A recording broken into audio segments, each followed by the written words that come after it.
SB classes में दोस्तों, आज का ये जो टॉपिक है ये अकबर से संबंधित महत्वपूर्ण प्रश्न है। मैं आपके बीच में ऐसे ही महत्वपूर्ण वीडियो लाता रहूँगा।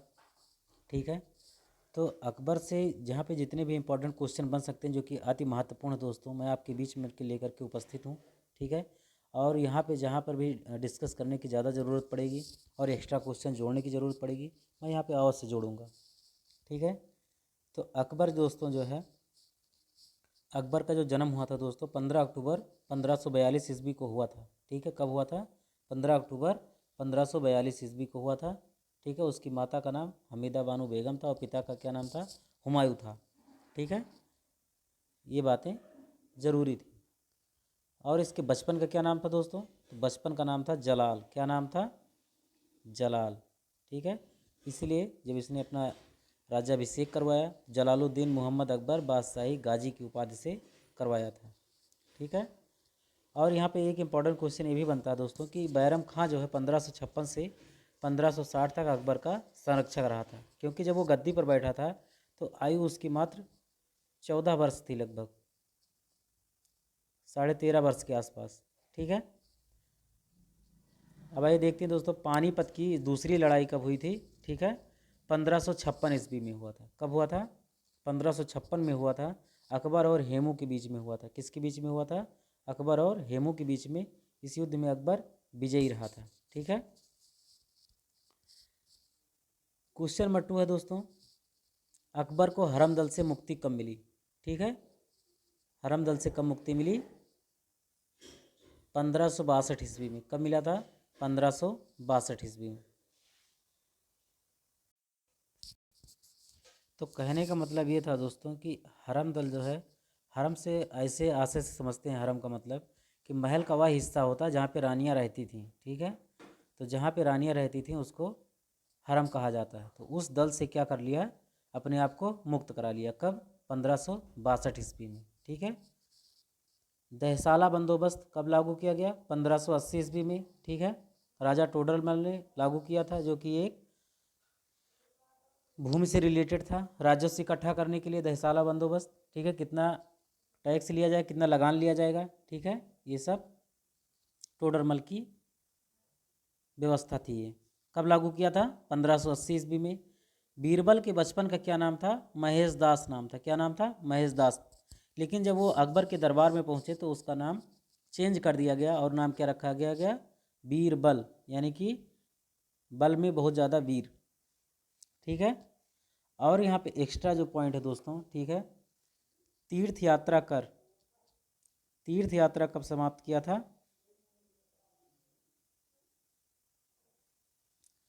तीर्थ यात्रा कर समाप्त किया था 1563 ईस्वी में। कब किया था? 1563 ईस्वी में। अकबर से बहुत महत्वपूर्ण क्वेश्चन है दोस्तों। तीर्थ यात्रा कर की समाप्ति हुई थी 1563 ईस्वी में। जजिया कर समाप्त किया था। जजिया कर कब समाप्त किया था? 1564 ईस्वी में। कब किया था? 1564 ईस्वी में। तो जजिया और जक़ात ये दो शब्द बहुत ही महत्वपूर्ण दोस्तों। इसके पहले की वीडियो में हमने क्या कर दिया है? अपलोड किया उसको। अगर आपने पिछला वीडियो नहीं देखा है तो उसको जा करके क्या कर सकते हैं? देख सकते हैं। ठीक है, जिससे आपका क्वेश्चन और भी महत्वपूर्ण हो जाएगा। तो जजिया था दोस्तों गैर मुस्लिमों से, ठीक है, यानी कि हिंदुओं से या और भी जो लोग थे उनसे जो है लिया जाने वाला टैक्स था। ठीक है, गैर मुस्लिम से था। और जक़ात क्या था? ये मुस्लिमों से धार्मिक कर लिया जाता था। ठीक है, कोई धार्मिक काम काज करेंगे या तीर्थ यात्रा पे जाएंगे तो ये टैक्स आपको अदा करना पड़ेगा। ठीक है,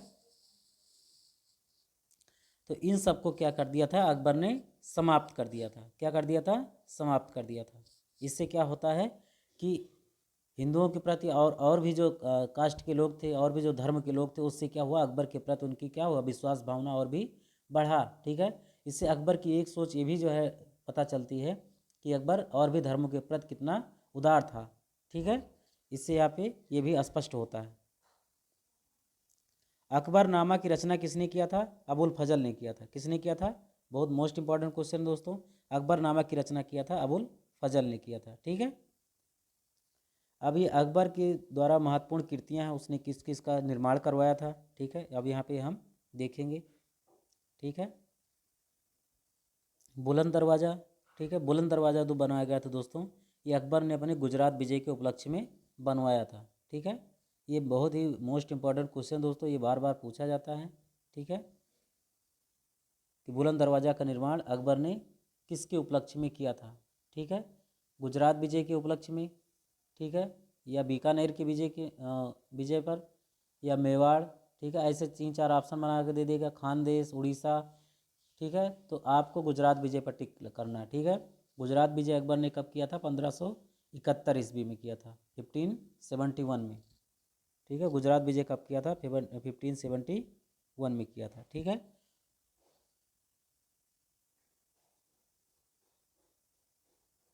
शासक वहाँ का था मुजफ्फर खां तृतीय। ठीक है, मुजफ्फर खां तृतीय वहाँ का शासक था। ठीक है, उसको अकबर ने हराया था।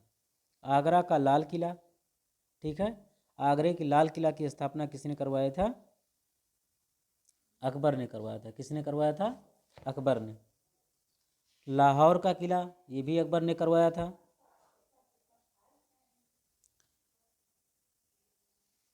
इलाहाबाद का किला, ये भी अकबर ने बनवाया था। और पंचमहल, ठीक है, इन सब का निर्माण किसने करवाया था? अकबर ने करवाया था। ठीक है, यहाँ पे एक लाइन हमने और भी ड्रॉप किया, तो इबादत खाना। ठीक है, इबादत खाना की स्थापना करवाया था 1575 ईस्वी में। कब करवाया था? 1575 ईस्वी में करवाया था। इबादत खाना क्या था दोस्तों? तो सभी धर्मों के लोगों को प्रवेश करने की अनुमति दे दिया था। ठीक है, कि इसमें सभी धर्मों के लोग आएँ और यहाँ पे विचार विमर्श करें। ठीक है, जिससे अकबर के और भी धर्मों के प्रति एक धार्मिक सहिष्णुता का जो है पता चलता है। दीवाने खास और दीवाने आम, ठीक है, दीवाने खास और दीवाने आम, ठीक है, ये कहाँ पे था? आगरा के लाल किले में था। कहाँ पे था? आगरा के लाल किला में था। और इसको अकबर ने बनवाया था। किसने बनवाया था? अकबर ने। एक दीवाने आम और दीवाने खास दिल्ली में स्थित है। ठीक है, तो वो शाहजहाँ ने बनवाया था। तो आपको कन्फ्यूज बिल्कुल भी नहीं होना है। दीवाने खास क्या था दोस्तों? दीवाने खास में अपने मंत्रियों से शासन संबंधी मंत्रणा करता था, विचार विमर्श करता था। ठीक है, दीवाने खास में उसका नाम ही है खास। क्या है? खास। तो खास लोगों से ही मिलेगा। आम का क्या मतलब है? आम लोग, यानी कि आम जनता। ठीक है, तो ये जो है दीवाने आम में सभी लोगों से वो मुलाकात करता था। ठीक है, ये कहाँ पे स्थित है? आगरा में है। अकबर द्वारा बनवाया गया दीवाने आम और दीवाने खास कहाँ पे स्थित है? आगरा में स्थित है। ठीक है, आगरा के लाल किला में। जोधाबाई का महल, जोधाबाई जो कि उसकी पत्नी थी, ठीक है, उसका भी महल बनवाया था अकबर ने। हुमायूं का मकबरा भी बनवाया था। कहाँ पे? दिल्ली में। ठीक है, तो ये सारी बातें बहुत ज़्यादा इम्पोर्टेंट थी यहाँ पे। ठीक है, इलाही संवत की भी एक शुरुआत किया था दोस्तों 1583 ईस्वी में। और एक क्वेश्चन और भी यहाँ पे बनता है, दीन ए इलाही। क्या नाम है? दीन ए इलाही। दीन ए इलाही मोस्ट इम्पॉर्टेंट क्वेश्चन है दोस्तों। इसकी स्थापना किसने किया था? अकबर ने किया था। किसने किया था? अकबर ने किया था। ठीक है, कब किया था अकबर ने? 1582 ईस्वी में। कब किया था? 1582 ईस्वी में। मोस्ट इम्पॉर्टेंट क्वेश्चन है दोस्तों। इसका जो प्रधान था, ठीक है, यानी कि प्रधान पुरोहित था, ये अकबर ही था। और इसको, इस धर्म को, दीन इलाही धर्म को स्वीकार करने वाला प्रथम और अंतिम हिंदू जो शासक था वो बीरबल था। कौन था? बीरबल। ठीक है, ये प्रथम और हिंदू इसको माना जाता है, अंतिम हिंदू माना जाता है जिसने दीन इलाही को स्वीकार किया था। ठीक है,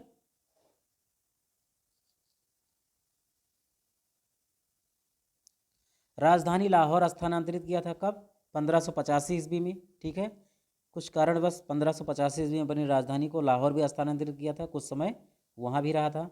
जजिया कर समाप्त किया, हमने बताया 1564 ईस्वी में। पंचतंत्र का फारसी में अनुवाद किया था अबुल फजल ने। ठीक है, किस नाम से? अनवर सादात नाम से। किस नाम से? अनवर सादात नाम से। ठीक है, अकबर के दरबार के एक प्रसिद्ध संगीतकार थे, कौन था?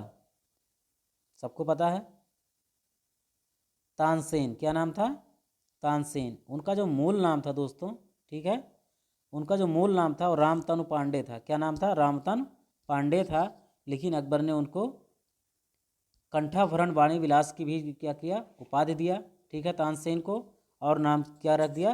तानसेन। क्या रखा? तानसेन। अकबर के समकालीन प्रसिद्ध सूफी संत शेख भी थे। ठीक है, उनका क्या नाम था? शेख सलीम चिश्ती। क्या नाम था? शेख सलीम चिश्ती। ठीक है, तो ये अकबर के समकालीन थे। और यहाँ पे जो निर्माण हुआ था दोस्तों, ठीक है, तुजुक ए बाबरी, तुजुक ए बाबरी अब्दुल रहीम खान खाना ने इसका अनुवाद फारसी में किया था। ठीक है, तुजुक ए बाबरी जो है अकबर द्वारा लिखा गया था तुर्की भाषा में, लेकिन इसको फारसी में अनुवाद करवाया था अब्दुल रहीम, अकबर ने करवाया था अब्दुल रहीम खान खाना के द्वारा। ठीक है,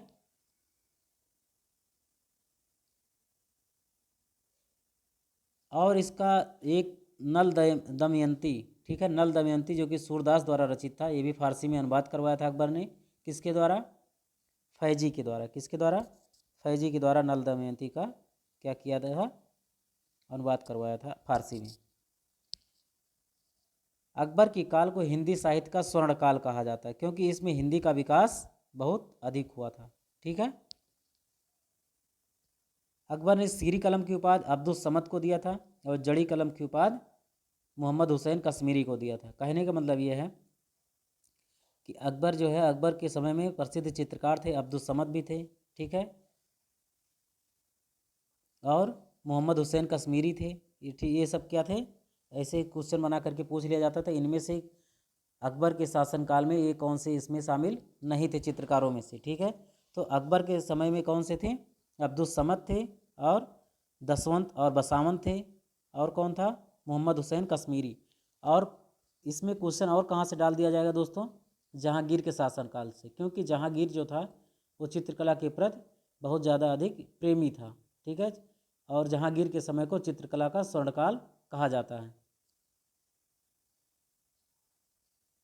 इसके समय के, जहांगीर के समय के प्रमुख जो चित्रकार थे दोस्तों, आगा रजा, अबुल हसन, मोहम्मद नासिर, मोहम्मद मुराद, उस्ताद मंसूर, बिशन दास। ठीक है, ये सारे के सारे क्या थे? चित्रकार थे अकबर के, जहांगीर के समय में। ठीक है, तो आपको ऐसे ही क्वेश्चन बना करके पूछ लिया जाता है और आपको कंफ्यूज नहीं होना। मैं आपके बीच में ऐसा ही महत्वपूर्ण वीडियो लाता रहूँगा। ठीक है, ये ये वीडियो दोस्तों बहुत इंपॉर्टेंट है दोस्तों, चाहे आपका बीपीएससी शिक्षक भर्ती का हो, यूपीपीसीएस का हो, एसएससी का हो, यूपी टेट, सुपर टेट, किसी भी एग्जाम का दोस्तों क्वेश्चन तो यहाँ से आते ही आते हैं। तो सभी एग्जाम के लिए इंपॉर्टेंट है दोस्तों। मिलते हैं नेक्स्ट वीडियो में बहुत जल्द। Thanks for watching. जय हिंद।